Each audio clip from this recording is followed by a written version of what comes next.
मिलिए kelvin Campbell से, जो एक फेमस बेसबॉल खिलाड़ी हुआ करते थे।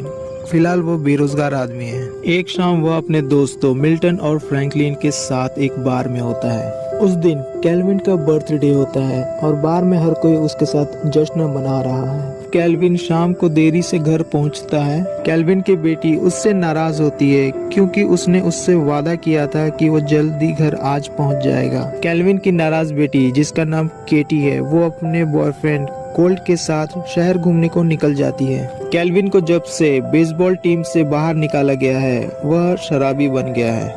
केल्विन सिंगल पेरेंट है जो केटी के साथ रहता है।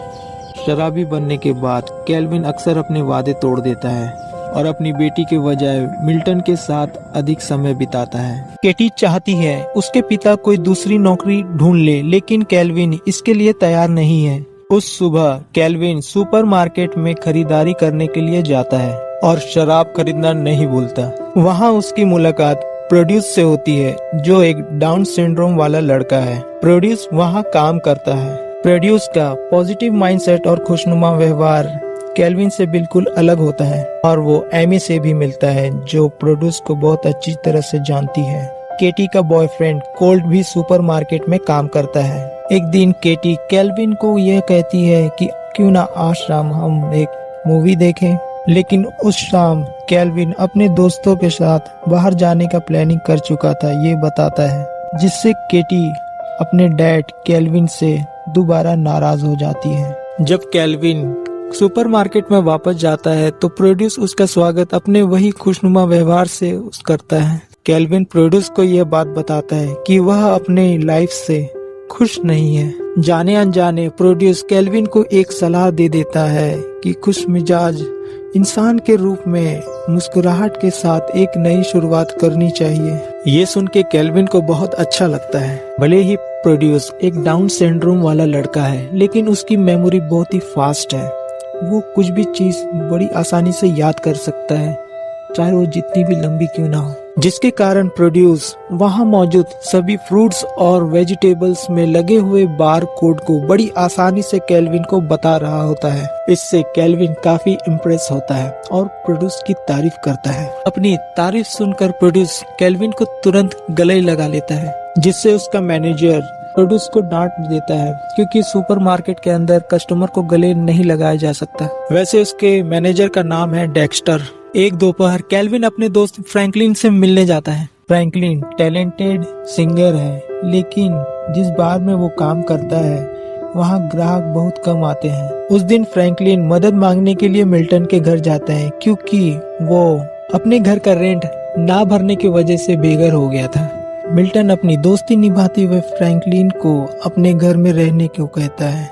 एक शाम कोल्ट केटी के घर आता है और उसके साथ फिजिकल होने को कहता है, लेकिन केटी इसके लिए तैयार नहीं थी। कोल्ट केटी को फिजिकल होने के लिए फोर्स करने लगता है, लेकिन किस्मत से केल्विन घर आ जाता है। कोल्ट गुस्से में वहाँ से चला जाता है। अगले दिन केल्विन प्रोड्यूस से बात करने के लिए फिर से सुपरमार्केट जाता है। भले ही प्रोड्यूस बाकियों के लिए एक अबनॉर्मल डाउन सिंड्रोम वाला लड़का था, लेकिन केल्विन की नजरों में वो नॉर्मल से भी बढ़ के था। प्रोड्यूस केल्विन से पूछता है कि क्या वो इतना स्मार्ट है कि इस बार वो सुपरमार्ट में होने वाले एम्प्लॉय ऑफ द मंथ का खिताब जीत सके। ऐसा कहकर वो केल्विन को वहाँ के बेसमेंट में लेके जाता है, जहाँ पर कोल्ट की फोटो लगी हुई है क्योंकि वो पिछले मंथ का एम्प्लॉय ऑफ द मंथ है। केल्विन प्रोड्यूस को सांत्वना यानी कंसोलेशन देते हुए ये कहता है कि मुझे नहीं लगता इस सुपरमार्केट में कोई और होगा जिसे सभी प्रोडक्ट्स के बारकोड याद होंगे। प्रोड्यूस केल्विन को उसे बेसबॉल सिखाने को कहता है क्योंकि वो जानता था कि केल्विन एक बहुत बड़ा बेसबॉल खिलाड़ी हुआ करता था। वो उसे एक झाड़ू और कुछ ना बिकने वाले फलों की मदद से उसे बेसबॉल खेलना सिखाता है। एक दिन जब प्रोड्यूस काम पर था तो उसने कोल्ट को शराब चुराते हुए पकड़ लिया। तो कोल्ट प्रोड्यूस को धमकी देते हुए ये कहता है कि अगर उसने मैनेजर डेक्स्टर को बताया तो वो उसे मारेगा। एक दोपहर प्रोड्यूस अपने जॉब की शिफ्ट को खत्म करके घर की ओर निकल रहा होता है। तभी केल्विन प्रोड्यूस को अपने साथ बेसबॉल प्रैक्टिस के लिए ले जाता है। वहाँ केल्विन एक स्टीव नाम के आदमी से मिलता है जो बेसबॉल क्लब का मैनेजर है। स्टीव केल्विन को जानता था वो अभी एक कोच की तलाश में है अपनी टीम के लिए। स्टीव केल्विन को जॉब ऑफर करता है। केल्विन इस जॉब के लिए साफ मना कर देता है, लेकिन स्टीव उसे अच्छी सैलरी देने का वादा करता है।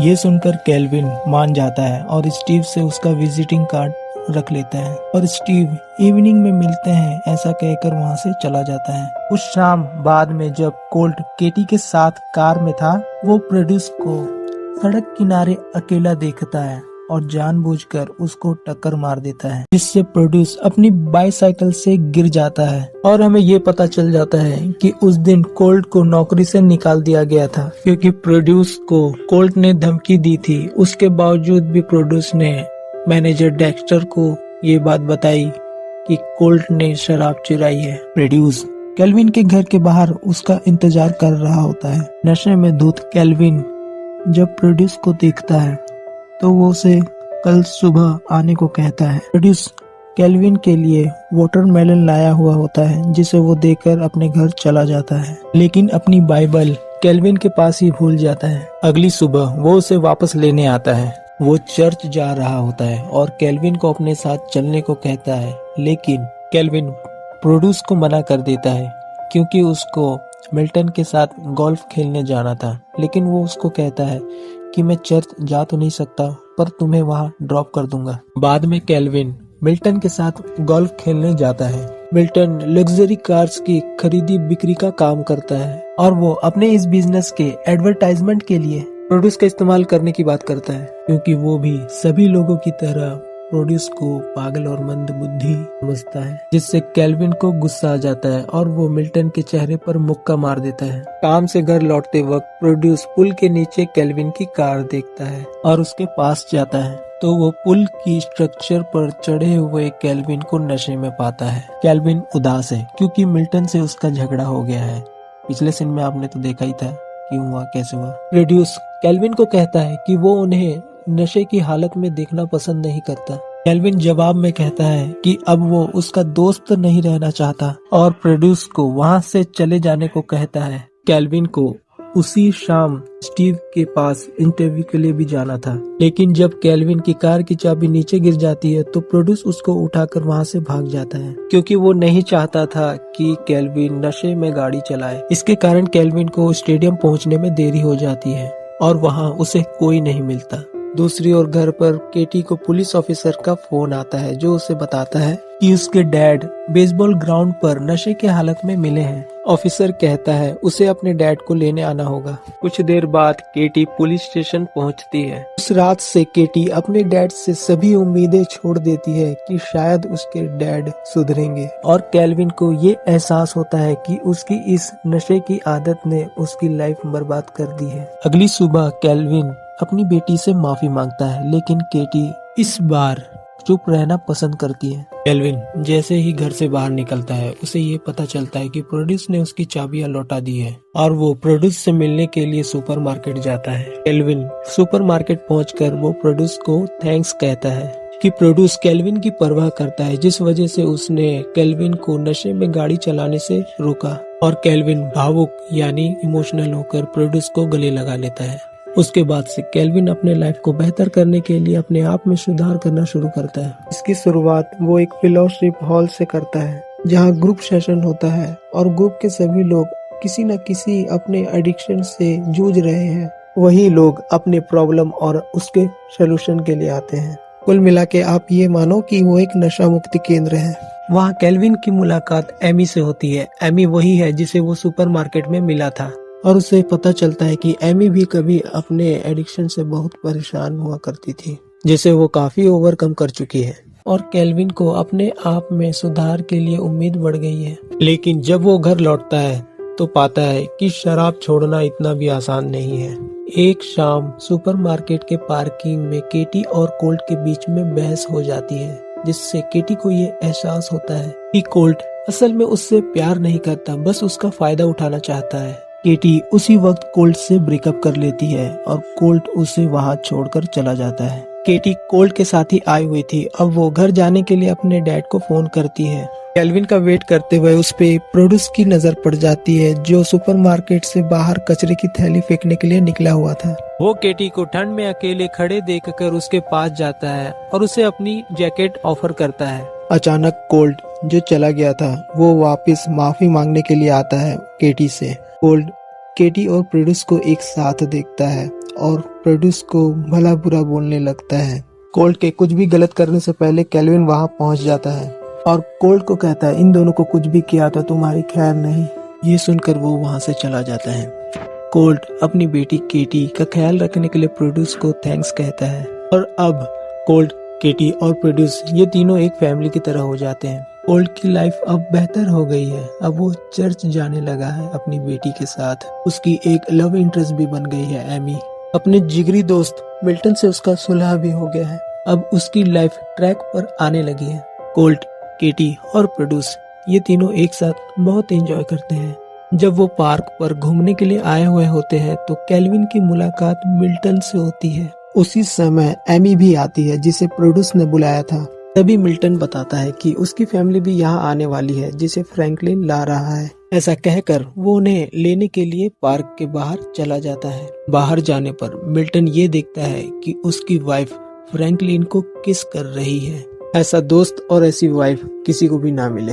अपना भांडा फूटते देख मिल्टन की वाइफ उसे रोकने की कोशिश करती है, पर गुस्से में मिल्टन वहां से आखिरकार चला जाता है। वहीं दूसरी ओर केल्विन और एमी के बीच बात आगे बढ़ रही है। इसी बीच केटी और प्रोड्यूस लेजर टैग गेम खेलने के लिए आए हुए होते हैं और वो देखते हैं कि कोल्ट और उसके दोस्त पहले से वहां मौजूद हैं। शुरुआत में केटी और प्रोड्यूस गेम खेलते हुए बहुत एंजॉय कर रहे होते हैं, जब तक कि कोल्ट उनके पीछे नहीं आया था। जैसे ही केटी और प्रोड्यूस गेम के दौरान अलग हो जाते हैं, कोल्ट केटी को अकेला पाकर उसका फायदा उठाने लगता है, जिसमें उसका साथ उसके दोस्त भी दे रहे होते हैं। प्रोड्यूस चाहकर भी केटी को बचा नहीं पा रहा होता है, क्योंकि कोल्ट के दोस्त उस पर भारी पड़ रहे होते हैं। लेकिन प्रोड्यूस कोल्ट के दोस्तों को चकमा देते हुए दूसरे रास्ते से जाता है और कोल्ट के सर पर फायर एक्सटिंग्विशर से हमला कर देता है, जिससे कोल्ट बेहोश हो जाता है और कोल्ट के दोस्त वहां से भाग जाते हैं, क्योंकि सभी लोग डर जाते हैं कि कहीं कोल्ट की जान तो नहीं चली गई है। डरी सहमी केटी तुरंत भागकर बाहर जाती है अपने डैड को बुलाने के लिए। कोल्ट के क्रिटिकल कंडीशन के कारण केटी अपने डैड को समझा नहीं पाती है कि वहाँ असल में क्या हुआ था, जिस वजह से केल्विन प्रोड्यूस को डांट देता है और उसे अपनी मॉम को बुलाने को कहता है। ये सुनकर प्रोड्यूस वहाँ से भाग जाता है। कोल्ट के लिए एम्बुलेंस बुलाई जाती है और वो ये बताती है कि कोल्ट के सर पे ज्यादा इंजरी नहीं आई है, जिस वजह से अब वो खतरे से बाहर है। ऐसा सुनकर वहाँ मौजूद सभी लोग थोड़ी राहत लेते हैं और जब सिचुएशन काबू में आती है, तब केटी अपने डैड केल्विन को ये बताती है कि वहाँ असल में हुआ क्या था। एम्बुलेंस के साथ वहाँ पुलिस ऑफिसर्स भी आए हुए थे, क्योंकि किसी ने एम्बुलेंस के साथ पुलिस डिपार्टमेंट में भी फोन किया था और अब पुलिस प्रोड्यूस को ढूंढ रही है उसके बयान के लिए।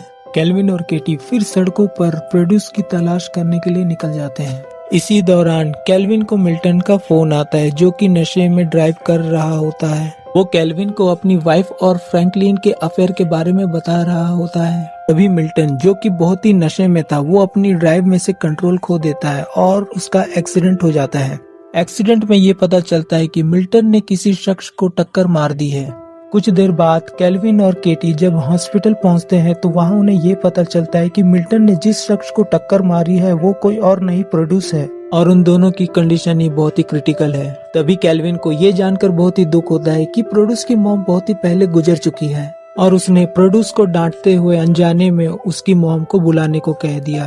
केल्विन अंदर आता है और अपने सबसे अच्छे दोस्त को हॉस्पिटल के बेड पे लेटा हुआ देखता है। उसी के दूसरी तरफ वो प्रोड्यूस को देखता है, जिसे वो अपने लाइफ में बहुत एडमायर करता है। प्रोड्यूस केल्विन को अपनी बाइबल मंगवाता है और उसे मिल्टन को दे देने को बोलता है। ये देखकर केल्विन और इमोशनल हो जाता है कि कैसे प्रोड्यूस अपने आखिरी वक्त पर भी दूसरे के बारे में सोच रहा है।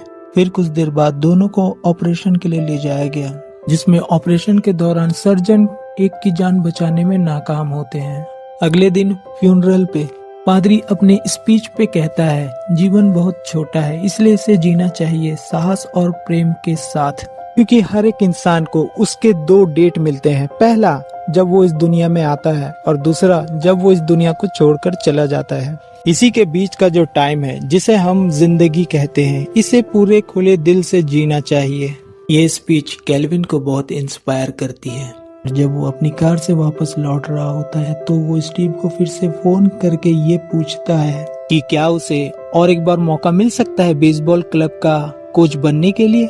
और केल्विन के उम्मीद के मुताबिक उसे बेसबॉल टीम का कोच बनाया जाता है। केल्विन के वहाँ ग्राउंड में एंट्री करते ही वहाँ मौजूद ऑडियंस पूरे जोश में आ जाती है और वो अपनी गेम की पहली पिच एक खास इंसान के नाम पे डेडिकेट करता है।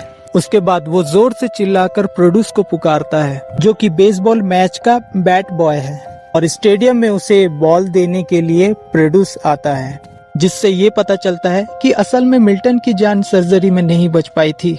और आखिरकार केल्विन अपने सबसे अच्छे दोस्त मिल्टन को ट्रिब्यूट देते हुए अपनी पहली पिचिंग करता है। यहाँ से ये मूवी अपने समापन की ओर जाती है। धन्यवाद।